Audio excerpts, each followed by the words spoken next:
వక్ఫ్ సవరణ చట్టం 2025 అమలు ఇప్పుడు దేశవ్యాప్తంగా పెద్ద ఎత్తున చర్చకు దారితీసింది. భారతదేశ ముస్లింలు రోడ్ల మీదికి వచ్చి తమ నిరసనలు తెలియజేస్తున్నారు. ముఖ్యంగా ఆంధ్రప్రదేశ్ రాష్ట్రంలో, తెలంగాణలో కూడా ప్రతిరోజు ఏదో ఒక చోట వక్ఫ్ బిల్లుకు వ్యతిరేకంగా ర్యాలీలు జరుగుతున్నాయి. లక్షలాది మంది ముస్లింలు రోడ్ల మీదికి వచ్చి వక్ఫ్ బిల్లును వెంటనే ఉపసంహరించుకోవాలని కేంద్ర ప్రభుత్వాన్ని డిమాండ్ చేస్తున్నారు. వక్ఫ్ అమెండ్మెంట్ బిల్ కి వ్యతిరేకంగా ముస్లింలు తెలిపే నిరసనలకు వివిధ పార్టీలతో సహా ఎస్సీ, ఎస్టీ, బీసీ, ఓబీసీ మరియు దళిత క్రైస్తవ ప్రజలు కూడా పాల్గొంటున్నారు. భారత ప్రభుత్వం రూపొందించిన వక్ఫ్ సవరణ బిల్లు 2024 వక్ఫ్ ఆస్తుల నిర్వహణను సంస్కరించే లక్ష్యంతో మేము చేస్తున్నామని చెప్పి ప్రస్తుత వక్ఫ్ చట్టం 1995కి 44 ముఖ్యమైన సవరణలు చేస్తూ కేంద్ర ప్రభుత్వం గెజిట్ నోటిఫికేషన్ జారీ చేసిన తర్వాత వక్ఫ్ సవరణ చట్టం 2025 మంగళవారం ఏప్రిల్ 8న అధికారికంగా అమల్లోకి వచ్చింది. పార్లమెంటులో ఆమోదం పొందిన 2 రోజుల తర్వాత ఈ చట్టం 2025 ఏప్రిల్ 5న రాష్ట్రపతి ద్రౌపది ముర్ము ఆమోదాన్ని పొందింది. ఈ సవరణలు పారదర్శకత మరియు సామర్థ్యాన్ని పెంచుతాయని ప్రతిపాదకులు వాదిస్తున్నప్పటికీ ఇందులో ఉన్న కొన్ని కీలక సవరణలు ముస్లిం సమాజ హక్కులపై దాడి చేసే విధంగా ఉన్నాయని అంటున్నారు. అయితే ఈ చట్టాన్ని కాంగ్రెస్తో సహా అనేక మంది లౌకికవాదులు, ముస్లిం సంఘాలు తీవ్రంగా వ్యతిరేకిస్తున్నారు. ఈ కొత్త చట్టం అమలులోకి రాగానే దేశవ్యాప్తంగా నిరసన కొనసాగుతుంది. దేశవ్యాప్తంగా అనేక ప్రాంతాల్లో ఈ చట్టాన్ని వెనక్కి తీసుకోవాలని నిరసనలు జరుగుతున్నాయి. ముస్లిం హక్కులను హరించేందుకు వక్ఫ్ చట్టానికి సవరణ చేశారంటూ ఆరోపిస్తున్నారు. వక్ఫ్ బిల్లుకు వ్యతిరేకంగా ముస్లిం పర్సనల్ లా బోర్డుతో పాటు పలు రాజకీయ పార్టీలు సుప్రీంకోర్టులో పిటిషన్లు వేయడం జరిగింది. ఈ పిటిషన్లపై ఈ నెల 15న సుప్రీంకోర్టు విచారణ జరపనుంది. కొత్తగా తెచ్చిన 2025 బిల్లు వక్ఫ్ చట్టాన్ని unified Waqf management, empowerment, efficiency and development యాక్ట్గా షార్ట్లో ఉమ్మీద్ పేరుగా మార్చారు. కేంద్ర ప్రభుత్వం తీసుకొచ్చిన వక్ఫ్ సవరణ బిల్లు ఇది ముస్లింలకు లాభమా లేక నష్టమా అన్న విషయాన్ని ఇప్పుడు మనం వివరంగా చర్చించుకుందాం. కొత్త నిబంధనల ప్రకారం వక్ఫ్ ఆస్తిగా ప్రకటించాలంటే ఆ వ్యక్తి కనీసం 5 ఏళ్లు ఇస్లాం ఆచరించి ఉండాలి. ఆస్తి అతని సొంతం కావాలి. కొత్త చట్టంలో వక్ఫ్ బైయూజర్ నిబంధనను తొలగించబడింది. వక్ఫ్ అలల్ ఔలాదులో స్త్రీలతో సహా వారసుల హక్కులు కాపాడబడతాయని ఈ చట్టంలో ఉంది. సర్వే బాధ్యత సర్వే కమిషనర్ నుండి జిల్లా కలెక్టర్కు మారింది. వక్ఫ్ ఆస్తుల వివరాలు 6 నెలల్లో కేంద్రీయ పోర్టల్లో నమోదు చేయాలి. వక్ఫ్ బోర్డులో 2 స్త్రీలతో పాటు 2 ముస్లిం కాని సభ్యులను చేర్చాలి. ట్రిబ్యునల్ నిర్ణయాలు అంతిమం కావు. 90 రోజుల్లో హైకోర్టులో అప్పీల్ చేయవచ్చు. సెక్షన్ 40 తొలగించబడింది. ఇక వక్ఫ్ బోర్డులు ఏకపక్షంగా ఆస్తులను వక్ఫ్గా ప్రకటించే అధికారం ఉండదు.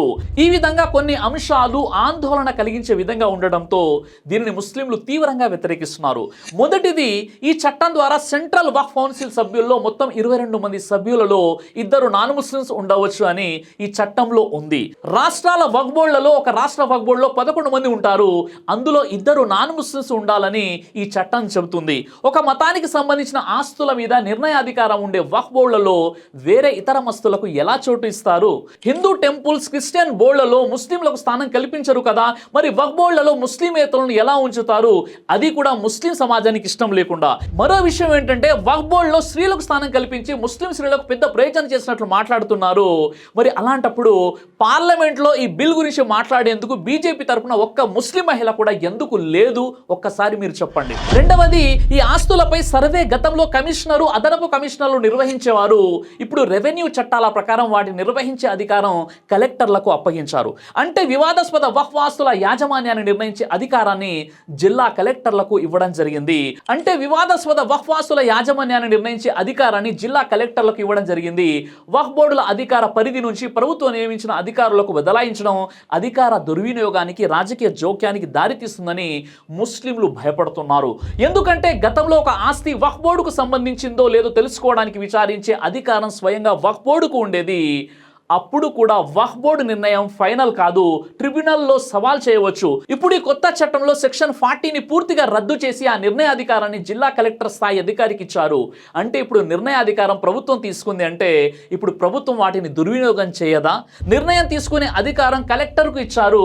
మరి ఉన్నత అధికారులను మేనేజ్ చేసి ముస్లిం ఆస్తులు మరియు మతపరమైన పుణ్యక్షేత్రాలను స్వాధీనం చేసుకోవడానికి ఈ నిబంధనను దుర్వినియోగం చేసే అవకాశం ఉందని ఢిల్లీ వక్ఫ్ బోర్డు మాజీ న్యాయవాది వజీర్ షఫీక్ అన్నారు. అన్నారు. ఇక మూడో మార్పు ఏంటంటే, ఎవరైనా వ్యక్తి వక్ఫ్ పేరిట ఆస్తిని దానం చేయాలంటే కనీసం 5 ఏళ్ల పాటు ఇస్లాం మతాన్ని అనుసరించి ఉండాలి, ఇంకా ఆస్తిపై పూర్తి హక్కులు కలిగి ఉండాలనే నిబంధనను చేర్చారు. ఇది కొత్తగా ఇస్లాం మతంలోకి మారిన వారిని వెంటనే వక్ఫీ ఆస్తులు దానం చేయకుండా నిరోధించే విధంగా చేసేందుకు ఈ నిబంధన చేర్చారు. ఈ 5 సంవత్సరాల లెక్కను ఎప్పటి నుండి మొదలు పెట్టాలి, ఎవరు నిర్ణయించాలి అన్న ప్రశ్నలకు స్పష్టత ఈ చట్టంలో లేకపోవడం గమనార్హమైనటువంటి విషయం. తనకు యాజమాన్య హక్కులు ఉండి 5 ఏళ్ల పాటు క్రమం తప్పకుండా ముస్లిం మతాన్ని ఆచరించిన వ్యక్తి మాత్రమే ఆస్తులను దానం చేయడానికి అర్హుడని ఉంది. అంటే ఇకపై ఏ నాన్ ముస్లిం కూడా విరాళాలు ఇవ్వకుండా చేశారు. దీన్ని బట్టి చూస్తే వక్ఫ్ ఆస్తులు పెరగకూడదని కేంద్రం ఇలా చేస్తుందే అనే అనుమానాలు కూడా ఇప్పుడు వ్యక్తమవుతున్నాయి. ఇక నాలుగవది, ఆస్తుల రిజిస్ట్రేషన్ కు కొత్త నిబంధనలు. వక్ఫ్ ఆస్తుల registration central portal data base ద్వారా జరుగుతుంది. ఈ పోర్టల్లో ముతవల్లి, వక్ఫ్ ఆస్తుల పరిరక్షకులు వక్ఫ్ ఆస్తుల వివరాలను పొందుపరచాల్సి ఉంటుంది. కొత్త చట్టం అమలులోకి వచ్చిన 6 నెలలలోపు వక్ఫ్ బోర్డులు తమ ఆస్తులకు సంబంధించిన ఆస్తి పత్రాలను సమర్పించాలి. దీని ప్రకారం వక్ఫ్ ఆస్తులకు పూర్తి డాక్యుమెంటేషన్ తప్పనిసరి. కానీ వారసత్వంగా ఉన్న ముస్లింల ఆస్తులకు పాత రికార్డులు ఎక్కడ ఉంటాయనే ప్రశ్న తలెత్తుతుంది. అదే కాదు, లక్షల ఎకరాలు ఉన్న భూములు డాక్యుమెంట్స్ కేవలం 6 నెలల్లో డిజిటలైజ్ చేయడం ఎలా సాధ్యమవుతుంది? దీనివల్ల అధికారులు కావాలంటే ఏదైనా వక్ఫ్ ఆస్తిని ప్రభుత్వం భూమిగా మార్చేయగలరని ముస్లింలు భయపడుతున్నారు. ఎందుకంటే వక్ఫ్ ఆస్తులు కొన్ని తరాలుగా ముస్లింల స్వాధీనంలోనే ఉన్నాయి. ఈ ఆస్తుల్లో చాలా వరకు కొన్ని దశాబ్దాల నాటివి కావడంతో వాటికి సంబంధించిన డాక్యుమెంట్స్ అందుబాటులో లేవు. మరికొన్నింటిని నోటి మాటగా దానం ఇచ్చారు. దీంతో చట్టపరమైన డాక్యుమెంట్స్ అందుబాటులో లేవు.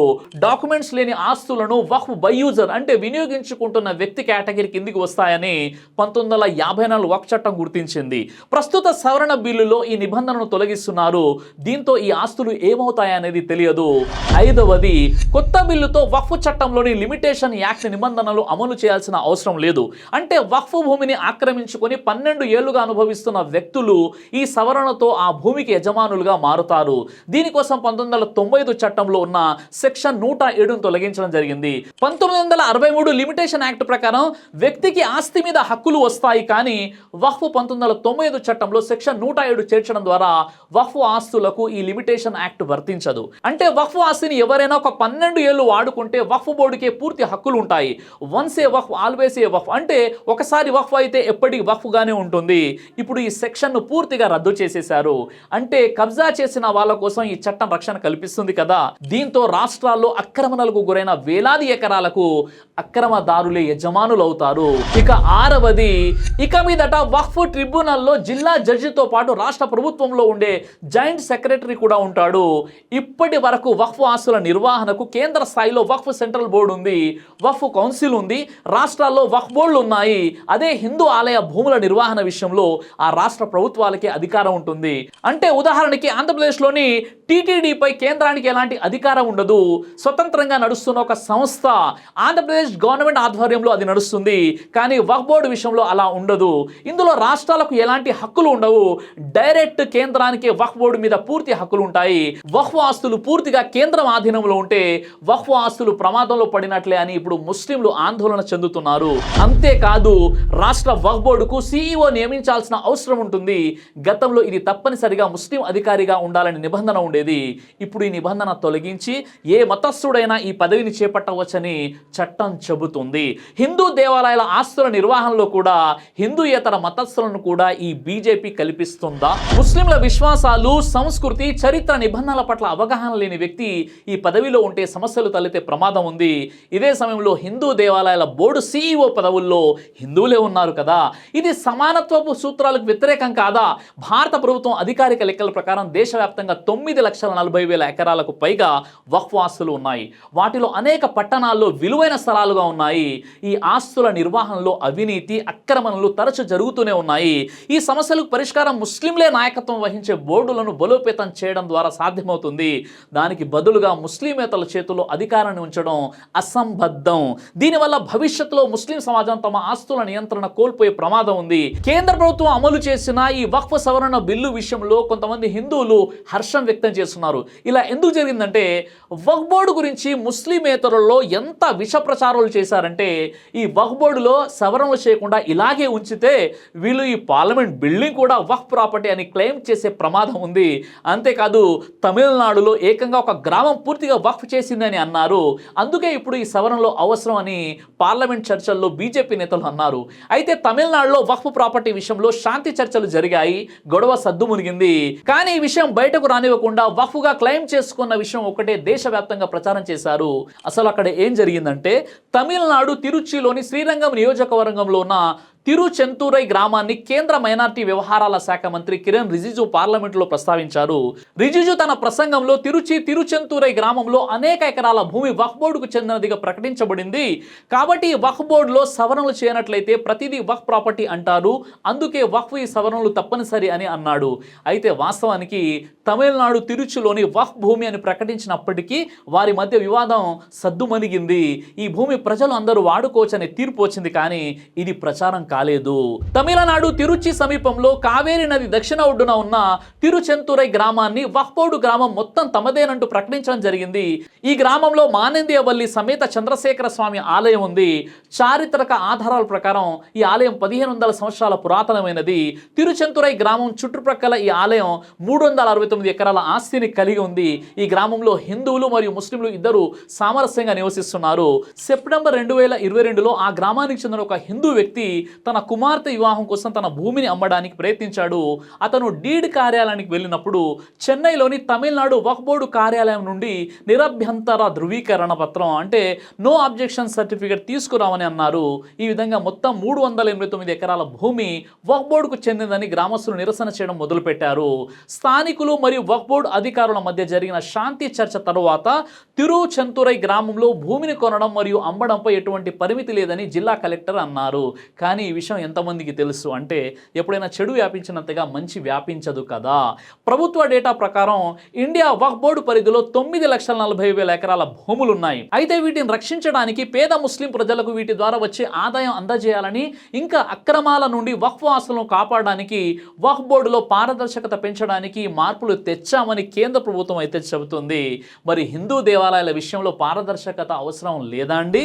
ది హిందూ సెప్టెంబర్ 3, 2023 ఆర్టికల్ ప్రకారం మే 7, 2021 నుండి ఆగస్టు 20, 2023 వరకు 5,132 కోట్ల విలువైన అంటే 5,513 ఎకరాల ఆలయ భూమి, 946 ఖాళీ స్థలాల మైదానాలు, 200 భవనాల మైదానాలు మరియు 146 ఆలయ చెరువుల మైదానాలను ఆక్రమణదారుల నుండి స్వాధీనం చేసుకున్నట్లు హిందూ మత మరియు ధార్మిక దేవాలయ శాఖ మద్రాస్ హైకోర్టుకు తెలియజేసింది.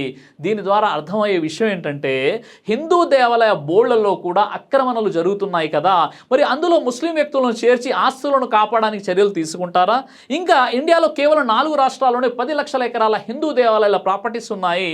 మరి పూర్తి దేశంలో ఇంకా ఎంత ఉంటుంది? కొన్ని అంచనాల ప్రకారం మన దేశంలో దేవాలయాల సంఖ్య దాదాపు 6,50,000 ఉన్నాయి. అంటే ప్రతి 1,00,000 మందికి 53 దేవాలయాలు ఉన్నాయి. మరి వీటి రక్షణ కోసం వక్ఫ్ చట్టంలో చేసిన విధంగా ఇందులో సవరణలు చేస్తారా? అంతేకాదు, భారత ప్రభుత్వం తర్వాత దేశంలో రెండో అతిపెద్ద భూ యజమానిగా క్యాథలిక్ చర్చ్ ఆఫ్ ఇండియా ఉంది. దాదాపు 20,000 కోట్ల విలువైన చర్చి యొక్క భూమి 7 కోట్ల హెక్టార్లు అంటే 17 కోట్ల 29 లక్షల ఎకరాలుగా అంచనా వేయబడింది. అంటే ఈ క్రిస్టియన్ భూముల వైశాల్యం రాజస్థాన్, ఉత్తరప్రదేశ్, పంజాబ్ రాష్ట్రాలంతా ఉంటుంది. భారతదేశ పరిమాణంలో ఈ 21%తో సమానం. 2021 ఫిబ్రవరి నాటికి ఈ సంస్థ ఆధీనంలో అన్ని రాష్ట్రాల్లో కలిపి 17.29 కోట్ల ఎకరాల భూమి ఉంది. వీటిలో 2012 నాటికే 2,457 ఆసుపత్రులు, 240 మెడికల్ నర్సింగ్ కాలేజీలు, 14,000కు పైగా స్కూళ్లు, చర్చిలు, ఇతర సంస్థలు ఉన్నాయి. బ్రిటిష్ పాలన కాలంలో ఇండియన్ చర్చ్ యాక్ట్ ప్రకారం ఈ సంస్థకు భారీగా భూములు సమకూరాయని మనకు చాలా ఆర్టికల్స్ చెప్తున్నాయి. మరి ముస్లింల వక్ఫ్ బోర్డులో సవరణలు చేసినంత ఈజీగా క్రిస్టియన్ బోర్డులలో తెస్తారా? వక్ఫ్ బోర్డు మాదిరిగా ఇందులో పారదర్శకత కోసం ముస్లింలను ఇందులో చేరుస్తారా? వక్ఫ్ బోర్డులో ముస్లిమేతరులకు కూడా ప్రాతినిధ్యం కల్పించడం సరైన విషయం కాదు. ఇది మత సంస్థలైన వక్ఫ్ బోర్డులను లౌకీకరించే ప్రయత్నమే. ధార్మిక సేవా కార్యక్రమాలకు సంస్థలను ఏర్పాటు చేసుకోవడం, నిర్వహించుకోవడం ఆర్టికల్ 26 ద్వారా రాజ్యాంగం కల్పించిన మతపరమైన హక్కును ఇది పూర్తిగా కాలరాస్తుంది. ఇతర మతాలకు చెందిన బోర్డులకు కూడా ఇదే ప్రాతిపదికన వర్తింపజేసి వాటిలో ముస్లింలను నియమిస్తారా? మీరే చెప్పండి. వక్ఫ్ బోర్డుల పనితీరును పారదర్శకంగా మరింత సమర్థవంతంగా మార్చేందుకే ఈ బిల్లు తెచ్చామని చెబుతున్నప్పటికీ అందుకు ఏ ఏం చేస్తారో బిల్లులో ఎక్కడ ప్రస్తావన కూడా లేదు. ప్రతి వక్ఫ్ ఆస్తిని 6 నెలలలోపే సెంట్రల్ డేటాబేస్లో తప్పనిసరిగా నమోదు చేయని పక్షంలో వాటికి సంబంధించిన వివాదాల్లో కోర్టులను ఆశ్రయించే వీలు ఉండదనడం దారుణమైనటువంటి విషయం. అత్యధిక వక్ఫ్ ఆస్తులు దశాబ్దాల తరబడి వారి ఆధీనంలో ఉన్నాయి. అలాంటి వాటిని 6 నెలల్లోగా నమోదు చేసుకోవడం ఎలా సాధ్యమవుతుంది? ఒక్కసారి మీరే చెప్పండి. పేద ముస్లింలకు న్యాయం చేయాలని చిత్తశుద్ధి మోదీ సర్కారుకు ఉంటే ప్రస్తుత వక్ఫ్ చట్టాన్ని మరింత మెరుగుపరచాల్సింది పోయి వక్ఫ్ ఆస్తులపై హక్కులను లాక్కొనేందుకు ప్రయత్నిస్తుందని చాలామంది అంటున్నారు. చిరకాలంగా మత సేవాపరమైనటువంటి కార్యక్రమాలకు వాడే ఆస్తిని సరైన డాక్యుమెంట్లు లేకున్నా వక్ఫ్ ఆస్తిగానే పరిగణించే వక్ఫ్ బై యూజర్ నిబంధన రద్దు ప్రతిపాదన కూడా సరి అయినటువంటిది కాదు. ఏదైనా ఆస్తి వక్ఫ్ బోర్డుకు చెందుతుందా ప్రభుత్వానికి అన్న వివాదం తలెత్తితే దానిపై రాష్ట్ర ప్రభుత్వ ఉన్నతాధికారి నిర్ణయమే అంతిమమన్న ప్రతిపాదన వివక్షపూరితమే. ఎందుకంటే ఆ తీర్పు ప్రభుత్వానికి అనుకూలంగా ఉంటుంది కాబట్టి. వక్ఫ్ భూముల వివాదాలపై వక్ఫ్ ట్రిబ్యునల్ తీర్పు ఇప్పుడు అంతిమం కాదు, కోర్టులో సవాలు చేయవచ్చు. అయినా పనిగట్టుకుని ఆ మేరకు కొత్తగా ప్రతిపాదన చేయడం వెనక దురుద్దేశాలు ఏమున్నాయో ఒకసారి ఆలోచించండి. వక్ఫ్ ట్రిబ్యునల్ జిల్లా జడ్జి రాష్ట్ర ప్రభుత్వ ఉన్నతాధికారి ఉండాలనడం కూడా వాటిపై పెత్తనం చెలాయించే ప్రయత్నమే. వాస్తవంగా చూస్తే కేంద్ర ప్రభుత్వం ఇప్పుడు తీసుకొచ్చినటువంటి వక్ఫ్ సవరణ బిల్లు అంశాన్ని పరిశీలిస్తే ఈ సవరణలన్నింటి ద్వారా ముస్లిం సమాజం తన మతపరమైన సంస్థలపై ఆస్తులపై కలిగిన హక్కులను సంపూర్ణంగా కోల్పోతుంది. మత సామరస్యానికి ఇలాంటి మార్గం ఎంత మాత్రం సరైనటువంటిది కాదు. పైగా ఇది మత విద్వేషాలు రెచ్చగొట్టేవి. అయితే ఒకవేళ ఉంటే అన్ని మతాల బోర్డులకు ఒకే విధమైన నియమ నిబంధనలు ఉండాలి. అలా కాకపోతే అది సమానత్వాన్ని న్యాయాన్ని ధ్వంసం చేసే చర్యగా మిగులుతుంది. భారత్ ఒక లౌకిక ప్రజాస్వామ్య దేశంగా మిగలాలంటే మైనారిటీల మత స్వాతంత్రానికి గౌరవం ఇవ్వడం చాలా అవసరం. ఈ వీడియో చూసిన తర్వాత వక్ఫ్ సవరణ బిల్లుపై మీకు ఒక మంచి క్లారిటీ వచ్చిందని నేను భావిస్తున్నాను. మా పోరాటం అనేది వక్ఫ్ కోసం మాత్రమే కాదు, మన దేశ రాజ్యాంగాన్ని కాపాడేందుకు కూడా ఈ పోరాటం మేము చేస్తున్నాం. ఈ ఉద్యమంలో ఎస్సీ, ఎస్టీ, బీసీ, ఓబీసీ, క్రైస్తవ, దళిత సోదరులు, లౌకికవాదులు, ప్రజాస్వామ్యవాదులు కూడా ముస్లింలతో పాటు తమ నిరసనను తెలియచేయాలని కోరుతున్నాను. అయితే నన్ను చాలా మంది ప్రశ్నిస్తున్నారు, మేము ర్యాలీలు చేయవచ్చా, ర్యాలీలో పాల్గొనవచ్చా? అయితే ఎవరైతే ర్యాలీలో పాల్గొంటున్నారో వారు ఎన్జిఓలైనా, రాజకీయ పార్టీలైనా, జమాతులైనా, సోషల్ ఆర్గనైజేషన్స్ అయినా ఎవరైనా కానీ ర్యాలీకి ముందుగా పోలీస్ పర్మిషన్ ఖచ్చితంగా తీసుకోవాలి. ఆ ర్యాలీ అనేది శాంతియుతంగా, చట్టబద్ధంగా, రాజ్యాంగబద్ధంగా మాత్రమే మనం మన యొక్క నిరసనను తెలియజేయాలి. పోలీస్ పర్మిషన్ లేకుండా ర్యాలీలు ఎట్టి పరిస్థితుల్లో చేయకూడదు. ర్యాలీ తీసేటప్పుడు ఖచ్చితంగా చట్టపరమైనటువంటి నియమ నిబంధనలు పాటించాలి. మన ద్వారా ఏ వ్యక్తి కూడా ఎలాంటి నష్టం జరగకూడదు. మనం వెళ్ళే ర్యాలీలో అంబులెన్స్కి, అత్యవసరమైన పరిస్థితుల్లో ఉన్నటువంటి వారికి ముందుగా మనం దారి ఇవ్వాలి. ఎలాంటి చట్ట వ్యతిరేకమైనటువంటి, దేశ వ్యతిరేకమైనటువంటి నినాదాలు చేయకూడదు. ర్యాలీలు తప్పనిసరిగా జమాతులు, నాయకులు, పెద్దల సమక్షంలో మాత్రమే చేపట్టాలి. అలాగే మీరు చేసే ర్యాలీలు గమనిస్తూ ఉండాలి. కొంతమంది అసాంఘిక శక్తులు మీ ర్యాలీలో చేరి మీలోనే ఒకరిగా నటిస్తూ చట్ట వ్యతిరేకమైన నినాదాలు చేయడం కానీ, లేదా ఇతరులపై రాళ్ళు రోవడం కానీ, ప్రభుత్వ వాహనాలను, ప్రభుత్వ ప్రాపర్టీస్ని కానీ, ప్రైవేట్ ప్రాపర్టీస్ పై కానీ నష్టం చేకూర్చే అరాచక శక్తులు కూడా ఉండే అవకాశం ఉంటుంది. అలాంటి దుర్మార్గులు చేసే నష్టాల ద్వారా పూర్తి ముస్లిం సమాజానికి నష్టం జరిగే అవకాశాలు ఉంటాయి. కాబట్టి ఖచ్చితంగా పగడ్బందీగా, పూర్తిగా ప్లానింగ్గా అందరూ ఎక్కడ జమ అవ్వాలి, అసలు ర్యాలీకి పర్మిషన్ ఉందా లేదా, ఎక్కడి నుండి ఎక్కడికి బయలుదేరుతున్నాం, ముందస్తు ప్లానింగ్ ఖచ్చితంగా ఉండాలి. ఎవరు పడితే వారు తమ స్వార్థం కోసం, తమ గుర్తింపు కోసం పోలీస్ పర్మిషన్ లేకుండా, పెద్దల సలహా సంప్రదింపులు లేకుండా ఎట్టి పరిస్థితుల్లో ర్యాలీలు తీయకూడదు. మనం ఈ దేశ పౌరులం. మన దేశ రాజ్యాంగాన్ని మనం గౌరవించాలి. చట్టం వెలుగులోనే మన నిరసనలు తెలియచేయాలి. మా ప్రయత్నం కేవలం వక్ఫ్ పరిరక్షణ మాత్రమే కాదు, దేశ రాజ్యాంగాన్ని కాపాడడం కూడా మా బాధ్యత. జై హింద్. దైవ ప్రవక్త ముహమ్మద్ సల్లల్లాహు అలైహి వసల్లం వారు తెలియజేశారు, కడుపుకు సంబంధించినటువంటి అన్ని రకాల వ్యాధులకు అద్భుతమైనటువంటి ఔషధం తల్బీనా. ఇది దైవ ప్రవక్త వారి సున్నత్. మంచి ఆహారం, ఇమ్యూనిటీ బూస్టర్, ఇందులో షిఫా ఉంది. ఇది మంచి ఔషధంగా కూడా పనిచేస్తుంది. కాబట్టి పిల్లలు అయినా, పెద్దలు అయినా ఎవరైనా దీనిని ఉపయోగించవచ్చు. అలాగే ఖురాన్లో దైవం తెలియజేశాడు, తేనెలో మీకు స్వస్థత ఉంది అని. కాబట్టి స్వచ్ఛమైనటువంటి ఫారెస్ట్ హనీ కోసం మీరు సంప్రదించండి. అలాగే పురుషుల కోసం ప్రత్యేకంగా తయారు చేయబడినటువంటి షాహీ హల్వా, ఇది లైంగిక సమస్యలను దూరం చేసి శృంగార సామర్థ్యాన్ని పెంచుతుంది. మీ దాంపత్య జీవితంలో మంచి అనుభూతినిస్తుంది. ఇందులో ఎలాంటి సైడ్ ఎఫెక్ట్స్ లేవు. ఇది కంప్లీట్గా హెర్బల్ ప్రొడక్ట్స్తో తయారు చేయబడినటువంటిది. కాబట్టి స్క్రీన్పై కనిపిస్తున్నటువంటి ఈ నెంబర్స్కి కాల్ చేసి మీరు ఇప్పుడే ఈ ప్రొడక్ట్స్ని ఆర్డర్ చేసుకోవచ్చు. కొరియర్ ఫెసిలిటీ కూడా ఉంది. ఆలస్యం ఎందుకు, వెంటనే ఆర్డర్ చేయండి.